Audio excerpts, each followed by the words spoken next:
آگ سے یہ مزید مضبوط ہو جائیں گی۔ یہ سن کر النجک اسے کوڑے مارنے لگتا ہے۔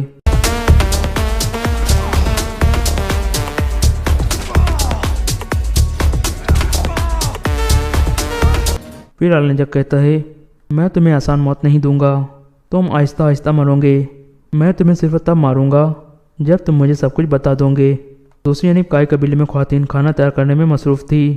اتنے میں سلجان خاتون وہاں پہنچتی ہے اور حفصہ خاتون سے پوچھتی ہے کیا گوشت تیار ہے حفصہ خاتون؟ حفصہ خاتون کہتی ہے جی سلجان خاتون، مجھے امید ہے کہ لوگ اسے پسند کریں گے۔ سلجان خاتون اس کا شکریہ ادا کرتی ہے اور پھر کھانے کا ذائقہ چیک کرنے لگتی ہے۔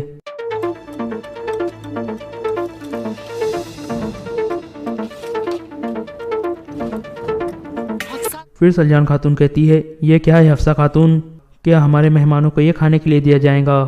حفصہ خاتون کہتی ہے اس میں کیا مسئلہ ہے سلجان خاتون، یہ تو بہت لذیذ ہے۔ سلجان خاتون کہتی ہے لذیذ؟ یہ تو میں کتوں کو بھی نہ ڈالوں، کیا تم میری بے عزتی کرانا چاہتی ہو؟ حفصہ خاتون کہتی ہے میں تو آپ کا بوجھ کم کرنا چاہتی تھی سلجان خاتون، اور آپ کی مدد کرنا چاہتی تھی۔ سلجان خاتون کہتی ہے نہیں، تم صرف میرے شہید بیٹے کی تعزیت خراب کرنا چاہتی تھی، مجھے نہیں پتا تھا کہ زمیندار کی بیٹی کھانا نہیں بنا سکتی۔ حفصہ خاتون کہتی ہے پتہ نہیں یہ کیسے ہو گیا، میں اسے دوبارہ پکاؤں گی۔ سلجان خاتون کہتی ہے اس کی کوئی ضرورت نہیں ہے، اب میں خود پکا لوں گی، تم میری نظروں سے دور ہو جاؤ۔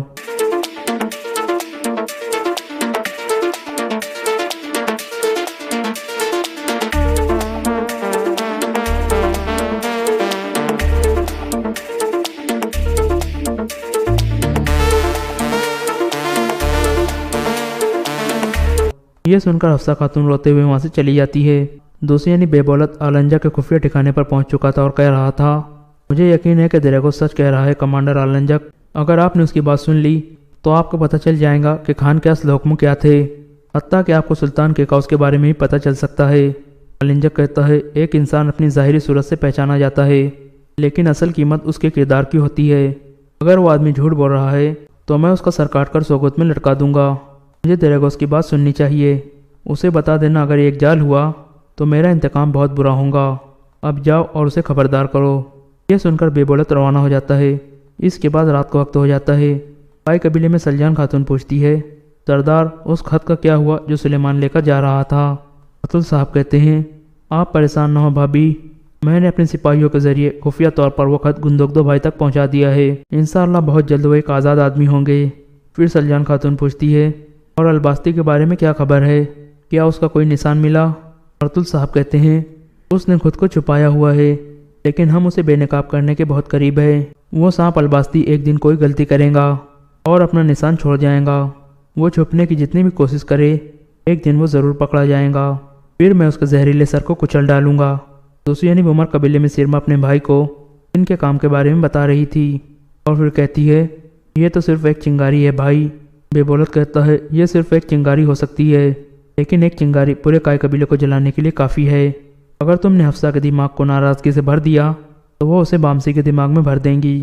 اگر ہم ارطل اور کمانڈر بامسی کے درمیان مخالفت پیدا کرنے میں کامیاب ہو گئے تو پورا کائی قبیلہ کمزور اور غیر مستحکم ہو جائے گا۔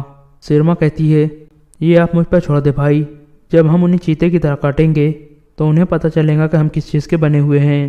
دوسری جانب کائی قبیلے میں حفصہ خاتون اپنے خیمے میں رو رہی تھی۔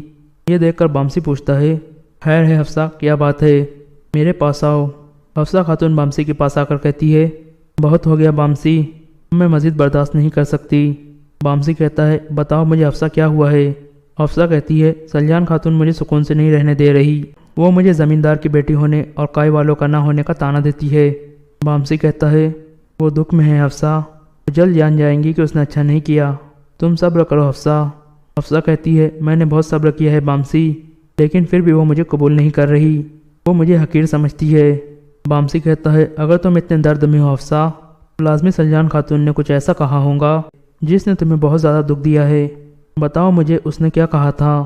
حفصہ کہتی ہے میں نے آج سلیمان کی تعزیت کے لیے کھانا تیار کیا تھا، اس میں نمک زیادہ ہو گیا تھا، جس کی وجہ سے وہ مجھ پر چلائی، میں نے کہا بھی کہ میں دوبارہ کھانا بناؤں گی، لیکن اس نے مجھے سب عورتوں کے سامنے کہا میری نظروں سے دور ہو جاؤ، اب بہت ہو گیا بامسی، میں یہ سب کیسے برداشت کروں گی؟ بامسی کہتا ہے سلجان خاتون پہلے اس سے بھی زیادہ بری تھی، حتیٰ کہ ایک دفعہ اس نے ارطل صاحب کو قتل کرنے کی بھی کوشش کی تھی، لیکن ابھی وہ دکھ کی وجہ سے ایسا کر رہی ہے۔ جلد یہ سب کچھ ٹھیک ہو جائے گا، لیکن کچھ وقت کے لیے تم مجھ سے دور رہو۔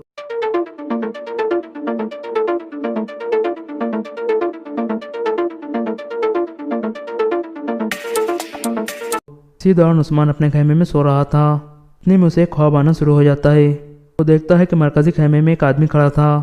پھر عثمان چل کر مرکزی خیمے میں آ جاتا ہے۔ سردار والی جگہ پر سلیمان صاحب بیٹھے ہوئے تھے۔ عثمان پوچھتا ہے آپ کون ہیں؟ سلیمان صاحب کہتے ہیں میں تمہارا دادا سلیمان صاحب ہوں۔ یہ سن کر عثمان آگے بڑھنے لگتا ہے تو آنکھ تیز ہو جاتی ہے۔ سلیمان صاحب کہتے ہیں رکو بیٹا۔ عثمان رک جاتا ہے۔ پھر سلیمان صاحب کہتے ہیں تم اس کے قریب نہیں آ سکتے جب تک تم یہ نہ سمجھ لو کہ تمہارے سامنے کیا ہے۔ یہ اختیار کا تحفہ ہے، حکمت کی کمی والوں کو یہ تحفہ نہیں مل سکتا۔ عثمان پوچھتا ہے اس کے پیچھے کیا حکمت ہے دادا جان؟ یہ چولہا کس چیز کو ظاہر کرتا ہے؟ سلیمان صاحب کہتے ہیں یہ چولہا تمہارے گھر کو ظاہر کرتا ہے بیٹا، جسے تم اپنے خون اور پسینے سے سیراب کرو گے۔ اگر تم نے اسے اپنے ایمان سے سیراب نہ کیا تو یہ شعلے ٹھنڈے پڑ جائیں گے۔ پھر عثمان پوچھتا ہے اس تلوار کے پیچھے کیا حکمت ہے دادا جان؟ سلیمان صاحب کہتے ہیں یہ طاقت کو ظاہر کرتی ہے بیٹا، جو مظلوموں کی حفاظت کریں گی اور پوری دنیا میں انصاف قائم کریں گی۔ یہ سن کر عثمان اس تلوار کی طرف بڑھتا ہے۔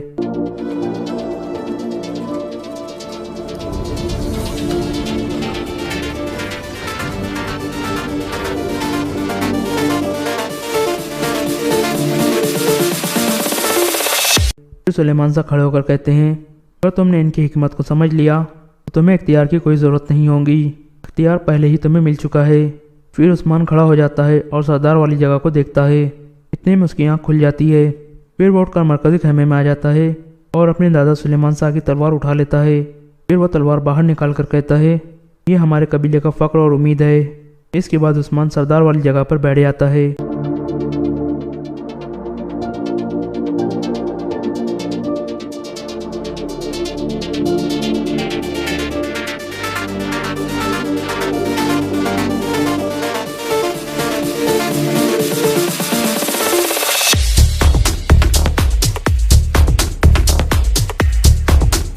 اور یہ ایپیسوڈ یہاں ختم ہو جاتا ہے۔ Story of Sultan Jalal Uddin Muhammad Khwaja Shah part 21۔ جمعہ کی نماز کے بعد ایک نوجوان نے ممبر پر کھڑے ہو کر حاضرین سے طاہر بن یوسف کا تعارف کرایا۔ طاہر تقریر کے لیے اٹھا۔ اتنے بڑے ہجوم کے سامنے وہ پہلی بار کھڑا تھا۔ قرآن مجید کی چند آیات کی تلاوت کے بعد اس نے جھجکتے ہوئے تقریر شروع کی۔ بغداد کے لوگ آئے دن مناظروں اور جلسوں میں بڑے بڑے جادو بیان مقررین کی تقریریں سن چکے تھے۔ تھوڑی دیر وہ بے توجہی سے بیٹھے رہے اور آپس میں کانا پھوسی کرنے لگے۔ اس جلسے میں ایسے لوگ بھی موجود تھے جو بغداد کی سب سے بڑی مسجد کے ممبر پر کسی اجنبی کا کھڑا ہونا اپنی توہین سمجھتے تھے۔ ایسے عوام بھی تھے جو یہ محسوس کر رہے تھے کہ کاش آج بھی کوئی مناظرہ ہوتا۔ ایک مشہور عالم نے نہایت بھولے انداز میں اٹھ کر کہا آپ براہ کرم بیٹھ جائیے اور اس شخص کو بولنے کا موقع دیجیے جو ترکستان سے آیا ہے۔ اس پر بعض لوگ ہنس پڑے، لیکن طاہر پر اس مذاق کا غیر متوقع اثر ہوا۔ اس نے ایک ثانیہ خاموش رہنے کے بعد پھر تقریر شروع کی۔ میرے دوست، یہ جگہ مذاق کے لیے نہیں، تاہم میں تمہاری زندہ دلی کی داد دیتا ہوں۔ کاش تم میدان جنگ میں بھی اسی قدر زندہ دلی کا ثبوت دے سکو۔ میں یہاں اپنی تقریر کی داد لینے کے لیے نہیں آیا، نہ میں مقرر ہوں اور نہ داستان گو۔ میرے پاس آپ کی تفریح کا کوئی سامان نہیں، میں صرف ایک ایلچی ہوں ترکستان کے ان فرزندان اسلام کا جن کی کھوپڑیوں سے تاتاری اپنی فتح کی یادگار تعمیر کر رہے ہیں۔ میں ان دختران اسلام کا ایلچی ہوں جن کی عصمت کے رکھوالے خاک اور خون میں تڑپ رہے ہیں، اور اب ان کی آخری امید تم ہو۔ میرے پاس کہے نہیں آنسو ہے۔ اپنی جادو بیانی پر ناز کرنے والوں، قوم کو لوریاں دے کر سلانے کا زمانہ ختم ہو چکا ہے۔ میں تمہیں موت کی نیند سے جگانا چاہتا ہوں، میری باتیں کان کھول کر سنو۔ طاہر کی آواز اب بلند ہو رہی تھی۔ رک رک کر بولنے والی زبان میں اب پہاڑ کی ندی سی روانی آ چکی تھی۔ لوگ آہستہ آہستہ اس پہاڑی ندی میں ایک دریا کا تموج محسوس کرنے لگے، وہ دریا جس میں بند یکے بعد دیگرے ٹوٹ رہے ہوں۔ لوگ ایک روح میں بہتے چلے جا رہے تھے۔ وہ ماضی کے نقاب اٹھا کر اس بھولی ہوئی منزل کی طرف اشارہ کر رہا تھا کر رہا تھا جہاں سے صحرا نسیان عرب نے تسخر عالم کا ارادہ باندھ کر نکلے تھے۔ وہ تاریخ کے ورق الٹ کر ان مجاہدین کی داستان سنا رہا تھا جنہوں نے مشرق و مغرب میں اسلام کا بول بالا کیا تھا۔ وہ مستقبل کے پردوں میں چھپے ہوئے طوفان کی طرف اشارہ کر رہا تھا اور لوگ دم بخود ہو کر سن رہے تھے۔ باز کی آنکھیں پورنم تھی۔ ایک نوجوان بڑی مشکل سے اپنی سسکیاں ضبط کر رہا تھا۔ طاہر کہہ رہا تھا، قوم کے دامن پر بدبختی کی سیاہی آنسوؤں سے نہیں خون سے دھوئی جاتی ہے۔ یاد رکھو، جس قسم کی زندگی تم بسر کر رہے ہو وہ فطرت کے ساتھ ایک مذاق ہے، اور فطرت اپنے ساتھ مذاق کرنے والوں کو کبھی معاف نہیں کیا کرتی۔ مسلمانوں کی نشانی یہ تھی کہ وہ کفار کے مقابلے کے لیے ایک سیسا پلائی دیوار بن جاتے تھے، لیکن آج جب کہ کفر تمہارے خلاف اپنی تمام طاقتیں منظم کر رہا ہے، تمہارے عالم تمہیں بغداد کے چوراہوں پر جمع کر کے ایک دوسرے کا سر پھوڑنے کا مشورہ دیتے ہیں۔ اس پر ایک شخص جو بغداد کے ایک گروہ کا نامور مناظر سمجھا جاتا تھا اٹھ کر کھڑا ہو گیا اور چلایا، میں بصد ادب و احترام یہ پوچھنے کی جرات کرتا ہوں کہ آپ کس فرقے سے تعلق رکھتے ہیں؟ طاہر نے اسے بیٹھنے کا اشارہ کرتے ہوئے کہا، میں ایک مسلمان ہوں۔ کس قسم کا مسلمان؟ اس نے پھر سوال کیا۔ طاہر نے اچھل کر جواب دیا، تم 100 سال سے مسلمانوں کی قسمیں گن رہے ہو، لیکن آج تک اصلی اور نقلی، سچے اور جھوٹے کا فیصلہ نہیں ہو سکا، اور اس کی وجہ یہ ہے کہ تم دوسروں کو اسلام کی کسوٹی پر پرکھتے۔ تم میں سے ہر ایک نے اپنے لیے علیحدہ کسوٹیاں بنا رکھی ہے، اور ان کسوٹیوں پر تمہاری اپنی ذات کے سوا کوئی پورا نہیں اترتا۔ میرے عزیز، ہو سکتا ہے میں کم علم آدمی ہوں، اور کم علم آدمی ہونے کی صورت میں تمہاری طرح نہ سوچ سکوں، خیالات کے پر لگا کر تمہارے ساتھ بلند فضاؤں میں پرواز نہ کر سکوں، اور دوسروں کا ایمان پرکھنے کے لیے جو کسوٹی تم نے بنائی ہے شاید میں اس پر پورا بھی نہ اتر سکوں، اور میری طرح اور بھی لاکھوں مسلمان شاید اس کسوٹی پر پورے نہ اتر سکیں۔ لیکن تم اگر خوارزم کے کسی میدان میں میرے ہم رکاب ہوتے اور وہاں یہ سوال کرتے کہ میں کس قسم کا مسلمان ہوں، تو میں تمہیں یہ جواب دیتا کہ سامنے چند قدم پر مومن کے ایمان کی کسوٹی موجود ہے۔ اگر میں کفار کی تیروں کی بارش میں مسکرا سکوں، ان کی تلواروں کے سائے میں کلمہ شہادت پڑھ سکوں، اگر موت کا ہاتھ اپنی صحرا کے قریب دیکھ کر میرے پاؤں متزلزل نہ ہو، تو سمجھ لینا کہ میں مسلمان ہوں۔ اگر میرا جسم کفار کے گھوڑوں کے پاؤں تلے روندا جا رہا ہو، اور سکرات موت میں بھی میرے منہ سے یہ دعا نکل رہی ہو کہ یا اللہ اپنے محبوب کی امت کا جھنڈا بلند رکھنا، تو سمجھ لینا کہ میں ایک مسلمان ہوں۔ میرے بھائی، برا نہ ماننا، مومن کی ایمان کی کسوٹی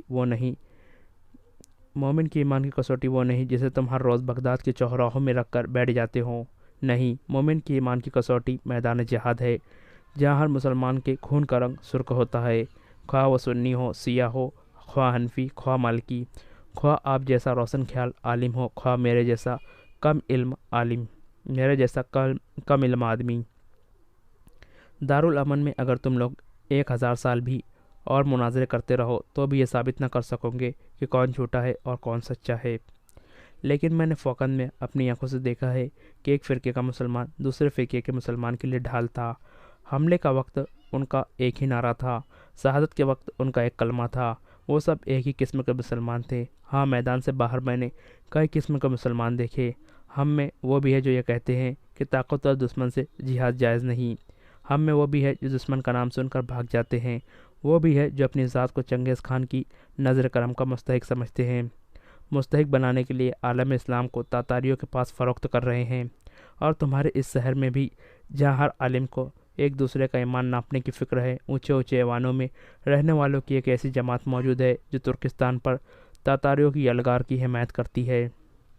میرے عزیز اور بزرگوار، شاید مجھے بغداد میں اتنے بڑے مجمع کے سامنے دوبارہ تقریر کرنے کا موقع نہ ملے۔ میری باتیں کان کھول کر سنیے اور میرا پیغام ہر اس شخص تک پہنچا دیجیے جسے قوم کے مستقبل کا تھوڑا بہت خیال ہے۔ تاتاریوں کا سیلاب معمولی سیلاب نہیں، اور اس وقت دولت خوارزم اس سیلاب کے سامنے آخری چٹان ہے۔ اگر یہ چٹان نابود ہو گئی تو یہ نہ سمجھو کہ یہ سیلاب وہیں رک جائے گا، اس کی سرکس لہریں کسی دن بغداد کے بلند ایوانوں کو بھی متزلزل کر دیں گی۔ اگر ہم نے غفلت کی تو ہم صفحہ ہستی سے مٹا دیے جائیں گے۔ میں یہ نہیں کہتا کہ اسلام مٹا دیا جائے گا، اسلام مٹنے والی چیز نہیں، یہ خدا کا دین ہے۔ اگر تم اس کی حفاظت نہ کر سکے تو خدا کسی اور قوم کو اس کی حفاظت کے لیے منتخب کر لیں گا۔ یہ ایک ایسا سفینہ ہے جس پر کوئی طوفان غالب نہیں آ سکتا، یہ ہمیشہ تیرتا رہے گا۔ اگر تم خدا کے اس سفینے کو چھوڑ کر دوسری کشتیوں پر سوار ہو گئے تو تم خود ڈوب جاؤ گے اور دوسری قوم اس سفینے پر سوار ہو جائیں گی۔ تمہاری کامیابی کا راز اجتماعی جدوجہد میں ہے، اور اجتماعی جدوجہد کی ضرورت اس وقت سب سے زیادہ کبھی نہ تھی جبکہ کفر کی تمام طاقتیں تمہیں صفحہ ہستی سے مٹانے کے لیے تیار ہو چکی ہیں۔ میں آپ کو بتا چکا ہوں کہ بغداد کے اونچے ایوانوں میں رہنے والے بعض لوگ خوارزم کے خلاف تاتاریوں سے ساز باز کر چکے ہیں۔ ایک شخص نے اٹھ کر کہا، ہم ان کے نام سننا چاہتے ہیں۔ طاہر نے جواب دیا، میں صرف سازش کے متعلق جانتا ہوں، ابھی تک کسی خاص شخصیت کی طرف میں اشارہ نہیں کر سکتا، لیکن اب ہم پر ایسا وقت آ رہا ہے کہ چھپے ہوئے منافقین کھلو بند ہمارے سامنے آ جائیں گے۔ سلطنت کی وہ عمرہ جو یہاں موجود ہے، میں ان سے درخواست کرتا ہوں کہ وہ خلیفۃ المسلمین کے سامنے صحیح صورتحال پیش کرے۔ اس وقت تاتاریوں کے مقابلے کے لیے خوارزم کا ساتھ نہ دینا خودکشی کے مترادف ہوگا۔ حالات کا مطالبہ ہے کہ خلیفۃ المسلمین تاتاریوں کے خلاف اعلان جہاد کرے۔ اس کے بعد منافقین کو تلاش کرنے کی ضرورت نہیں رہیں گی، وہ خود بخود میدان میں آ جائیں گے۔ وہ کوشش کریں گے کہ ہمارا گلا گھونٹ کر ہماری آواز دبا دی جائے۔ وہ تاتاریوں کے حق میں خوارزم کے مسلمانوں کے خلاف فتوے شائع کرائیں گے۔ میرا کام تمہیں ایک راستہ دکھانا تھا، اب چلنا یا بیٹھ جانا تمہارا کام ہے۔ اگر تم منظم ہو جاؤ تو مجھے یقین ہے کہ خلیفۃ المسلمین جو آنے والے خطرات سے بے خبر نہیں، فوراً اعلان جہاد کریں گے۔ سارے دست میں یہ کہنے کے لیے تیار نہیں کہ بغداد میں سے وہ کون ہے جو تاتاریوں کے ساتھ ساز باز کر رہا ہے۔ اس سے قبل میں خلیفہ اور وزیر اعظم کی طرف سے کسی اعلان کا انتظار کرنا ضروری سمجھتا ہوں، اور مجھے یہ امید ہے کہ اعلان جہاد کے متعلق ہوگا، ورنہ میں وثوق سے یہ کہہ سکوں گا کہ بغداد میں عالم اسلام کے سب سے بڑے دشمن کون ہیں۔ سارے دست آپ میں سے جو لوگ تاتاریوں کے خلاف خوارزم کے مسلمانوں کا ساتھ دینے کے لیے تیار ہے، وہ مجھے اپنا ایک رفیق کار سمجھے۔ اگر وہ یہ دیکھنا چاہتے ہیں کہ اسلام کی کسوٹی پر ان کا رنگ کیسا اترتا ہے تو خوارزم کے میدان ہم سے دور نہیں۔ چند دنوں کے بعد وزیر اعظم کے محل میں ایک کشادہ کمرے میں امرائے سلطنت تازہ صورتحال پر تبصرہ کر رہے تھے۔ طاہر بن یوسف کی تقریریں موضوع بحث تھی۔ ایک عہدیدار نے کہا، وہ ایک دیوانہ ہے، اس کا علاج اس کے سوا کچھ نہیں کہ اسے گرفتار کر لیا جائے، اور جب خلیفہ کا حکم بھی یہی ہے تو ہمیں اس سے انکار سے کام نہیں لینا چاہیے۔ دوسرے نے کہا، اس نے کسی ایک شخص پر الزامات نہیں لگائے ہیں، لیکن بغداد کے لوگوں کی نظروں میں ہم سب مجرم ہیں۔ اس کا تدارک فوراً ہونا چاہیے۔ ہمارے لیے سب سے زیادہ تعجب کی بات یہ ہے کہ بغداد کے ہر فرقے کے افراد اس کے گرد جمع ہو رہے ہیں۔ گزشتہ 40 برس سے میں نے شیعہ اور سنی کو ایک ساتھ چلتے نہیں دیکھا، لیکن اب یہ سنا ہے کہ ان کے مکان کے ایک دروازے پر شیعہ پہرا دے رہا ہے تو دوسرے دروازے پر سنی۔ گزشتہ سب چوک مامونیہ میں مناظرہ ہونے والا تھا، میں خود وہاں موجود تھا۔ اس نے قبل از وقت وہاں پہنچ کر تقریر شروع کر دی، اور شاید گزشتہ 2 صدیوں میں یہ پہلا موقع تھا کہ ایک شخص تمام فرقوں کو کوس رہا تھا اور سامعین خاموش تھے۔ اور جب اس نے یہ سوال کیا کہ تم اب بھی مناظرہ سننا چاہتے ہو تو اکثر نے نفی میں جواب دیا۔ اس کی تقریر کے بعد سے زیادہ عجیب بات یہ تھی کہ شیعہ اور سنی ایک دوسرے سے بغل گیر ہو رہے تھے، اس لیے ہم اسے دیوانہ کہہ کر اپنے آپ کو دھوکہ دیں گے۔ اگر اسے اس وقت گرفتار کیا گیا تو بغداد کی عوام ہمارے متعلق یہ سمجھنے میں حق بجانب ہوں گی کہ ہم واقعی کسی سازش کے انکشاف سے ڈرتے ہیں، اور مجھے یہ خدشہ ہے کہ پرامن طریقے سے گرفتار ہونے کے لیے تیار بھی نہ ہوں گا۔ ہمیں جلد بازی کی بجائے تدبیر سے کام لینا چاہیے۔ نیا وزیر خارجہ محلب بن داؤد، جو اس سے قبل وحید الدین کا نائب رہ چکا تھا، ایک نوجوان تھا۔ لوگ اس کے علم کے معترف تھے اور اس کے متعلق یہ بات مشہور تھی کہ وہ بہت دور کی سوچتا ہے۔ وزیر اعظم نے اس کی رائے دریافت کی تو اس نے کہا، میرے خیال میں ہمیں پہلی تقریر کے بعد ہی اسے گرفتار کر لینا چاہیے تھا۔ اب اس نے ہماری کوتاہی سے فائدہ اٹھا کر احمقوں کی ایک بہت بڑی جماعت کو اپنے ساتھ ملا لیا ہے۔ اب اس پر ہاتھ ڈالنا خطرناک ضرور ہے، لیکن بغداد کو بغاوت سے بچانے کے لیے ہمیں یہ خطرہ مول لینا پڑے گا۔ ناظم سحر نے اٹھ کر کہا، اگر وزیر خارجہ یہ سمجھتے ہیں کہ میری طرف سے کوتاہی ہوئی ہے تو میں یہ بتانا ضروری خیال کرتا ہوں کہ میں نے اسی رات اس کے مکان پر چھاپا مارا تھا، مگر وہاں اس کے نوکروں کے سوا کوئی نہ تھا۔ اگلی رات مجھے جاسوسوں نے پتہ دیا کہ وہ شہر کی ایک مسجد میں ہے۔ میں نے 2 سپاہی وہاں بھیجے، لیکن اس کی حفاظت کے لیے وہاں تقریباً 3000 نوجوان موجود تھے۔ وزیر خارجہ نے کہا۔ لیکن ہمارے پاس سپاہیوں کی کمی بھی تو نہیں۔ وزیر اعظم نے جواب دیا، ہمارے سپاہیوں اور افسروں میں سے بہت سے لوگ اس کے طرفدار بن چکے ہیں۔ میرے مکان پر بھی گزشتہ دنوں جتنے فیصلے ہوئے ہیں اسے کسی نہ کسی طرح اطلاع ملتی ہی رہتی ہے۔ ایک شام ہمیں پتہ چلا کہ وہ عشاء کی نماز کے بعد جامع مسجد میں تقریر کرے گا۔ میں نے 500 سپاہی شہری لباس میں وہاں بھجوا دیے۔ انہیں ہدایت دی تھی کہ تقریر کے بعد اس کے گرد گھیرا ڈال لے اور جس وقت وہ مسجد سے باہر نکلے اسے گرفتار کر لے، لیکن اسے بروقت پتہ چل گیا اور وہ مسجد میں آیا ہی نہیں۔ اب خلیفہ کا یہ حکم ہے کہ اسے بہر صورت گرفتار کیا جائے اور ہمارے لیے اس حکم کی تعمیل کے سوا کوئی چارہ نہیں۔ 50 مفتیوں نے آج یہ فتویٰ دے دیا ہے کہ وہ باغی ہے۔ کل یہ فتویٰ شائع کر دیا جائے گا اور اس کے بعد ہم عوام کا رد عمل دیکھ کر مناسب قدم اٹھائیں گے۔ باقی عمرہ چلے گئے لیکن محلب بن داؤد کچھ دیر وزیر اعظم کے ساتھ باتیں کرتا رہا۔ محلب نے پوچھا، آپ کو معلوم ہے کہ بغداد میں اس کے پرانے دوست کون کون ہیں؟ وزیر اعظم نے جواب دیا، قاسم کو سب پتہ ہے۔ محلب کی درخواست پر وزیر اعظم نے ایک خادم کو حکم دیا اور قاسم کو بلا لایا۔ قاسم کی آمد پر وزیر اعظم اٹھ کر دوسرے کمرے میں چلا گیا اور قاسم اور محلب دیر تک باتیں کرتے رہے۔ قاسم کہہ رہا تھا، میرے خیال میں اس کے دوستوں میں سے صرف افضل ایسا ہے جس سے ہم کام لے سکتے ہیں۔ اسے طاہر کے ساتھ دلچسپی ضرور ہے، لیکن اس نے عبدالعزیز عبدالملک مبارک کی طرح ملازمت سے استعفیٰ نہیں دیا۔ محلب نے پوچھا، اگر آپ اسے کل شام یہاں آنے کی دعوت دیں تو وہ آ جائیں گا؟ وہ پچھلے دنوں چند بار مجھ سے مل چکا ہے اور میں یہ کہہ سکتا ہوں کہ ہمارے تعلقات اس قدر برے نہیں۔ ایک دن اس نے اپنے گزشتہ گستاخیوں کے لیے معذرت بھی کی تھی، اور جب تک وہ حکومت کا ملازم ہے ہم اسے کئی سبز باغ دکھا سکتے ہیں۔ اگر آپ مناسب سمجھے تو اسے یہاں لانے کا کام نئے سپہ سالار کے سپرد کر دیا جائے۔ محلب نے اٹھ کر مصافحہ کرتے ہوئے کہا، تو بہت اچھا، کل آپ کے ہاں میری سپہ سالار اور افضل کی دعوت ہے۔ صفیہ آج بھی حسب معمول برآمدے کی چھت پر کھڑی اس کمرے کی روشن سے کان لگا کر بہت کچھ سن چکی تھی۔ جب قاسم اور محلب باہر نکل گئے تو وہ نیچے اتر کر اپنے کمرے میں پہنچی۔ اس نے برابر کے کمرے میں جھانک کر دیکھا، سکینہ سو رہی تھی۔ صفیہ سونے سے پہلے روز کے ہر تازہ واقعات کے متعلق ایک مختصر سا مضمون لکھ کر الگ صبح محل کے ایک دروازے کے ایک پہرے دار کو پہنچا دیا کرتی تھی۔ وہ حسب معمول کاغذ اور قلم لے کر بیٹھ گئی، لیکن چند سطور لکھنے کے بعد اس کے دل میں ایک نیا خیال پیدا ہوا، اور یہ خیال اس کے دل کی خاموش تاروں کے لیے ایک اضطراب بن گیا۔ پھر ہلکے اور میٹھے سر بلند ہوتے گئے اور اسے محسوس ہونے لگا کہ دلکش نغمہ ایک محب ترانہ بن کر ساری کائنات کو اپنی آغوش میں لے رہا ہے۔ یہ ایک آندھی تھی جو اسے اڑائے لے جا رہی تھی، یہ ایک سیلاب تھا جو اسے بہائے لے جا رہا تھا۔ بادلوں کی گرج اور تند ہواؤں کی چیخیں خوفناک تھی، لیکن اسے اس آندھی کے ساتھ اڑنے کا خوف نہ تھا۔ سیلاب کی لہریں حوصلہ سکن تھی، لیکن وہ بہنا چاہتی تھی۔ اس کی زنجیریں ٹوٹنے لگی، قید خانے کے دروازے کھلنے لگے۔ بغداد کے اونچے ایوان اس کی نگاہوں سے روپوش ہو رہے تھے۔ وہ طاہر کے ساتھ صحرائے عرب کے ایک نخلستان میں کھڑی تھی، جذبات کے ہیجان میں کانپتے ہوئے۔ اس کے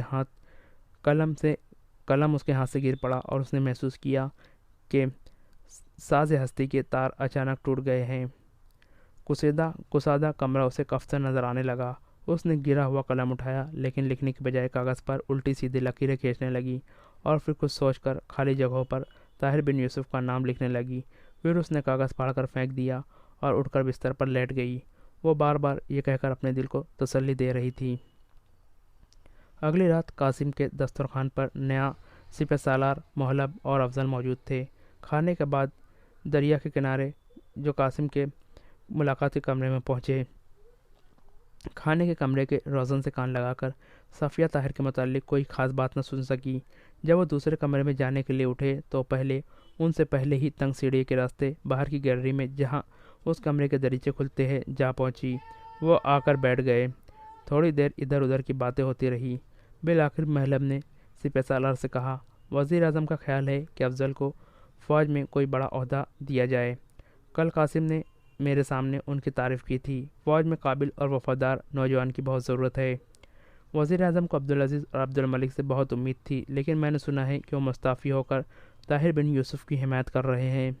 سپہ سالار نے کہا، وزیر اعظم چاہے تو ان کی حوصلہ افزائی کے لیے تیار ہیں۔ محلب نے کہا، اس کے علاوہ ہمیں مصر کے لیے نئے سفیر کی ضرورت ہے۔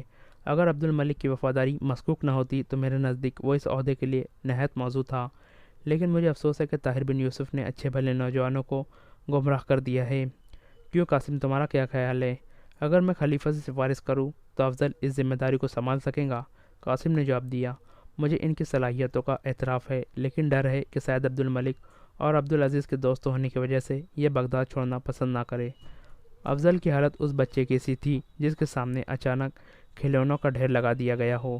وہ وزیر اعظم کے محل میں سپہ سالار اور وزیر خارجہ کے ساتھ کھانا کھا چکا تھا۔ بغداد میں اس کے لیے سپہ سالار کا دست راست اور مصر میں اس کے لیے سفیر بننے کے دروازے کھل چکے تھے۔ اسے اپنی زندگی میں پہلی بار اپنی اہمیت کا احساس ہوا۔ اس نے جھجکتے ہوئے کہا، اگر میں بغداد کی کوئی خدمت کر سکوں تو کسی کی دوستی میرے راستے میں حائل نہیں ہو سکتی۔ محلب نے فوراً جواب دیا، آپ بغداد کے لیے بہت کچھ کر سکتے ہو اور اپنے دوستوں کے لیے بھی بہت کچھ کر سکتے ہو۔ اگر آپ عبد الملک اور عبدالعزیز کو افسوسناک تباہی سے بچانا چاہتے ہو تو آپ کے سامنے صرف ایک ہی راستہ ہے۔ وہ کیا؟ انہیں سمجھائے۔ افضل نے جواب دیا، میری زبان طاہر کا جادو نہیں توڑ سکتی۔ طاہر کے متعلق ہمیں اب یہ معلوم ہو چکا ہے کہ وہ خوارزم کی ایما پر بغداد میں بغاوت کرانا چاہتا ہے۔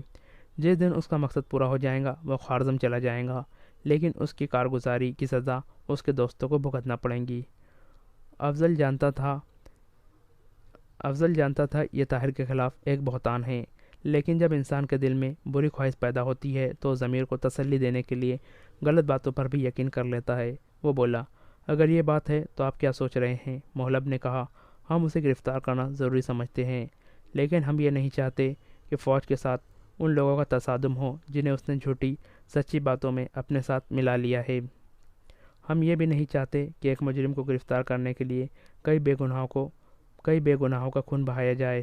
ہم طاہر کے ساتھ کوئی سختی نہیں کرنا چاہتے۔ ہم چاہتے ہیں کہ اسے سمجھا بجھا کر یہاں سے نکال دیا جائے۔ اس کے چلے جانے کے بعد یہ فتنہ خود بخود ٹھنڈا پڑ جائے گا۔ افضل کا دل گواہی دے رہا تھا کہ یہ جھوٹ ہے، یہ لوگ اس کے خون کے پیاسے ہیں، لیکن ضمیر کے لیے یہ ایک تسلی تھی۔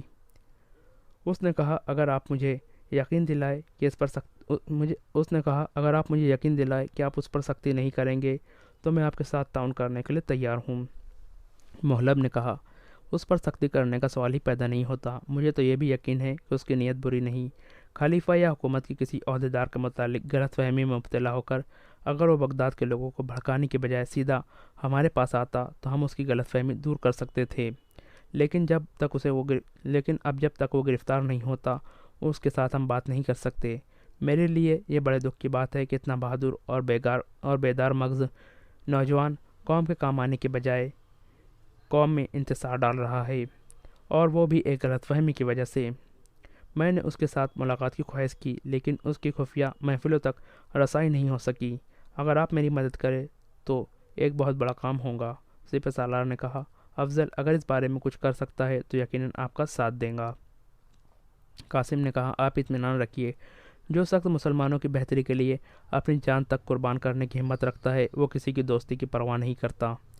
افضل کے ضمیر پر اب ملامت کا بوجھ ہلکا ہو چکا تھا۔ اس نے کہا، بات یہ ہے کہ میں چونکہ ابھی تک فوج سے مستعفی نہیں ہوا، وہ مجھ پر زیادہ اعتماد نہیں کرتے۔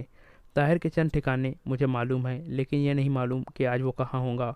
اسے صرف رات میں سوتے وقت پکڑا جا سکتا ہے۔ دن کے وقت اس کے گرد بہت آدمی ہوتے ہیں۔ میں 1-2 دن تک آپ کو پتہ دے سکوں گا کہ وہ ان دنوں کہاں سوتا ہے۔ محلب نے کہا، اگر آپ اس مہم میں کامیاب ہوئے تو مجھے یقین ہے کہ خلیفہ اور وزیر اعظم ذاتی طور پر آپ کا شکریہ ادا کریں گے، اور ممکن ہے آپ کو نہایت اہم عہدے کا مستحق سمجھا جائے۔ افضل نے کہا، لیکن آپ یہ وعدہ یاد رکھیے کہ طاہر کے ساتھ برا برتاؤ نہیں کیا جائے گا۔ محلب نے جواب دیا، میں اس وعدے پر قائم ہوں۔ محلب نے اٹھتے ہوئے قاسم سے کہا، ابھی وزیر اعظم سے ان باتوں کا ذکر نہ کیجیے۔ قاسم نے جواب دیا، نہیں، میں خود چاہتا ہوں کہ جب تک ہم اس مقصد میں کامیاب نہیں ہوتے ہماری دوڑ دھوپ کا کسی کو علم نہ ہو۔ قاسم اپنے مہمانوں کو رخصت کرنے کے لیے باہر کے دروازے تک ان کے ساتھ آیا۔ دروازے پر پہنچ کر محلب نے کہا، کل وزیر اعظم نے شکایت کی تھی کہ ان کے جاسوسوں سے آپ کا محل محفوظ نہیں، کسی نے آج بھی ہماری باتیں سن لی ہوں گی تو؟ قاسم نے ہنستے ہوئے جواب دیا، اس کمرے کی چھت میں صرف کبوتروں کا ایک جوڑا رہتا ہے اور ان کے کان ہیں، زبان نہیں۔ لیکن واپس آتے وقت قاسم کسی قدر پریشان ہو کر اس سوال کے متعلق سوچ رہا تھا۔ اسے خدشہ ہونے لگا اگر طاہر کو اس سازش کا پتہ چل گیا تو اس کی آئندہ تقریر بہت سخت ہوں گی۔ راستے میں پھولوں کی کیاری سے اس نے چند پھول توڑے اور اپنے کمرے کے دروازے پر پہنچ کر وہ تھوڑی دیر کے لیے کھڑا سوچتا رہا اور پھر مسکراتا ہوا صفیہ کے کمرے کی طرف چل دیا۔ خدا جانے اسے مجھ پر اس قدر چڑ کیوں ہے، وہ بار بار اپنے دل میں کہہ رہا تھا۔ اگر وہ سو رہی ہوتی تو قاسم دبے پاؤ اس کے بستر پر پھول رکھ کر چلا آتا، لیکن اس کمرے کے نیم دہ دروازے میں روشنی آ رہی تھی۔ وہ دروازے کے قریب پہنچ کر رکا اور پھر کچھ سوچ کر واپس چل دیا، لیکن 2 قدم چلنے کے بعد اسے کمرے کے اندر کسی کے آہستہ آہستہ بولنے کی آواز آئی۔ سکینہ اور صفیہ ایک دوسرے کو سوتے وقت کہانیاں سنایا کرتی تھی، لیکن یہ آواز قدرے موٹی تھی۔ پھر اسے صفیہ آہستہ آہستہ بولتی سنائی دی اور وہ جلدی سے مڑ کر دروازے کے قریب جا کر کھڑا ہو گیا۔ دیکھو، یہ باتوں کا وقت نہیں، تم جلدی جاؤ، میں بار بار تمہیں تکلیف نہیں دوں گی۔ یہ لو میری انگوٹھی، میں تمہیں اور بھی بہت کچھ دوں گی۔ قاسم جلدی سے پیچھے سے ہٹ کر ایک ستون کے پیچھے کھڑا ہو گیا۔ دروازہ کھلا اور ایک لونڈی تیزی سے قدم اٹھاتی ہوئی قاسم کے قریب سے گزر گئی۔ قاسم دبے پاؤں وہاں سے نکلا اور راستے میں لونڈی سے پہلے محل کی سیڑھیوں پر جا پہنچا۔ لونڈی نے نیچے اترتے ہوئے اسے دیکھا اور ٹھٹک کر رہ گئی۔ تم اس وقت کہاں جا رہی ہو؟ قاسم نے سوال کیا۔ جی میں۔ لونڈی خوفزدہ ہو کر کانپنے لگی۔ قاسم نے تسلی دیتے ہوئے کہا، میں بھوت نہیں ہوں، تم ڈرتی کیوں ہو؟ ادھر آؤ۔ قاسم نے اسے بازو سے پکڑ کر کمرے میں لے گیا۔ بتا کہاں جا رہی تھی تو؟ لونڈی نے چند الٹے سیدھے بہانے کیے، لیکن قاسم نے ایک چمکتا ہوا خنجر نکال کر دکھایا تو وہ چلائی، میں سب کچھ بتا دیتی ہوں، مجھے صفیہ نے ایک خط دے کر بھیجا ہے۔ کہاں؟ دروازے کے ایک پہرے دار کے پاس۔ کیا بکتی ہو تم؟ قاسم نے خنجر کی نوک اس کے سینے پر رکھ دی۔ نہیں، میں سچ کہتی ہوں، مجھے معلوم نہیں کہ وہ پہرے دار یہ خط کہاں لے جائیں گا۔ وہ خط کہاں ہے؟ لونڈی نے اپنی آستین سے ایک ریشمی رومال نکالا اور اس کے اندر لپٹا ہوا کاغذ نکال کر قاسم کے ہاتھ میں دے دیا۔ قاسم نے یہ رکا پڑھا۔ مختصر تحریر یہ تھی، آپ کے متعلق ایک خطرناک فیصلہ ہو چکا ہے۔ افضل آپ کو پکڑوانے کا عہد کر چکا ہے۔ بہت سی ایسی باتیں ہیں جو میں زبانی کہنا ضروری سمجھتی ہوں۔ قاصد آپ کو وہ جگہ بتا دیں گا جہاں آپ مجھے کسی خطرے کا سامنا کیے بغیر مل سکتے ہیں۔ خدا کے لیے ضرور آئیں۔ غصے سے قاسم کے ہونٹ کانپ رہے تھے۔ لونڈی اس کی صفاق آنکھوں کی تاب نہ لا کر رونے لگی۔ خاموش، قاسم نے گرج کر کہا، میں بے قصور ہوں، مجھ پر رحم کیجیے، میں ایک لونڈی ہوں، میں صفیہ کے حکم کی تعمیل سے انکار کیسے کر سکتی تھی؟ مجھے معاف کیجیے۔ تمہارے بچاؤ کی یہی صورت ہے کہ تم مجھ سے کوئی بات نہ چھپاؤ، میں سب کچھ بتانے کے لیے تیار ہوں۔ صفیہ نے ملاقات کے لیے کون سی جگہ بتائی ہے اور وہ پہرے دار کون ہے جس کے پاس تم یہ خط لے کر جا رہی تھی؟ وہ سعید ہے اور صفیہ نے مجھے کہا کہ سعید اسے جنوبی دروازے پر لے آئے۔ اس سے پہلے کبھی ان کی ملاقات ہوئی ہے؟ نہیں۔ پیام رسانی؟ ہاں۔ تمہیں معلوم نہیں جس کے پاس یہ پیغام جاتے ہیں وہ کون ہے؟ جی نہیں، اس کا صرف سعید اور جنوبی دروازے کے پہرے دار کو علم ہے۔ صفیہ نے مجھے صرف یہ بتایا ہے کہ وہ ایک بے گناہ کی جان بچانا چاہتی ہے۔ بہت اچھا، تم ابھی یہ رکا سعید کو لے جا کر دے دو، لیکن اگر تم نے اسے یہ بتا دیا کہ میں نے یہ رکا دیکھ لیا ہے تو تمہیں ہاتھ پاؤں باندھ کر میں دریائے دجلہ میں پھینک دوں گا، اور واپس آ کر صفیہ سے بھی اس بات کا ذکر نہ کرنا۔ لیکن اگر اس نے یہ پوچھا کہ تم نے دیر کیوں لگائی تو تم کیا جواب دوں گی؟ لونڈی نے کچھ سوچ کر جواب دیا، میں نے ابھی تک نماز نہیں پڑھی، میں اسے کہوں گی کہ میں نماز کے لیے رک گئی تھی۔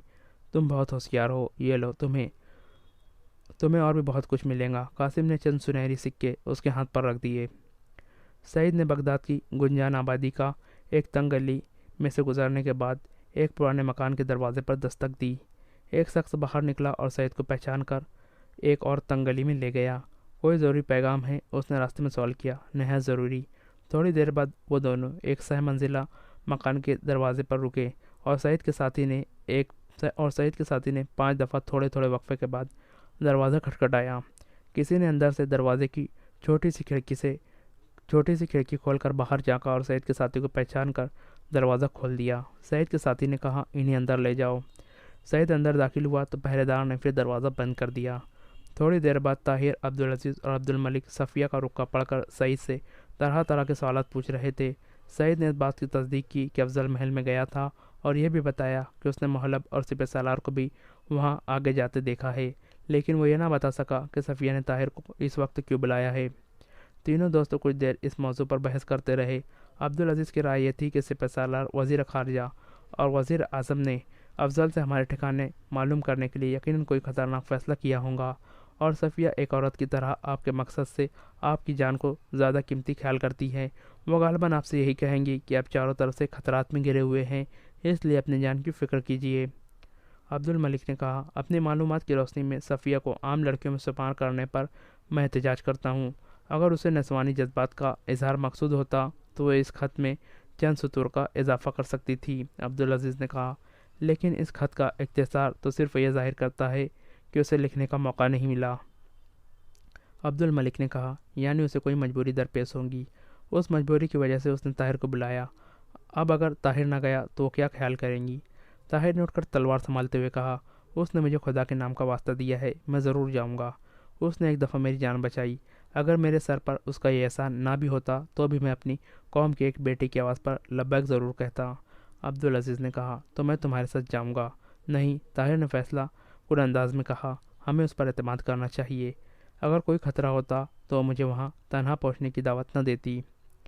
وزیر اعظم کے محل کے جنوبی پھاٹک سے اندر داخل ہونے کے بعد طاہر کو چاند کی روشنی میں صفیہ دکھائی دی۔ وہ کھلی فضا سے نکل کر ایک گھنے درخت کے سائے میں کھڑی ہو گئی۔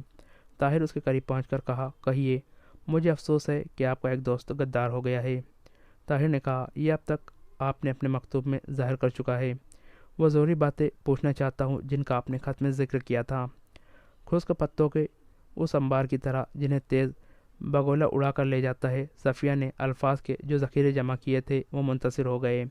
وہ خود اپنے دل سے پوچھ رہی تھی کہ اس نے اسے یہاں کیوں بلایا ہے۔ اس نے اپنے حواس پر قابو پانے کی کوشش کرتے ہوئے کہا، میری ایک درخواست ہے۔ میرے لیے آپ کی ہر درخواست حکم کا درجہ رکھتی ہے۔ حکومت وقت آپ کو گرفتار کرنے پر تلی ہوئی ہے۔ اگر چند دن وہ آپ کو پرامن طریقے سے گرفتار نہ کر سکے تو مجھے یقین ہے کہ وہ قوت کے استعمال سے بھی دریغ نہیں کریں گی۔ طاہر نے اطمینان سے کہا، مجھے معلوم ہے، تو خدا کے لیے یہاں سے چلے جائیے۔ آپ کو یہاں ہر وقت خطرہ ہے۔ میں خطرات سے نہیں ڈرتا۔ آپ کو ہر وقت خطرہ ہے۔ میں خطرات سے نہیں ڈرتا۔ آپ کو مشورے سے پہلے ہی میں یہاں سے جانے کا ارادہ کر چکا تھا۔ کب جائیں گے؟ بہت جلد۔ تو مجھے بھی اپنے ساتھ لے چلیے۔ طاہر چونک کر ایک دم پیچھے ہٹ گیا، لیکن صفیہ نے آگے بڑھ کر اس کا دامن پکڑ لیا۔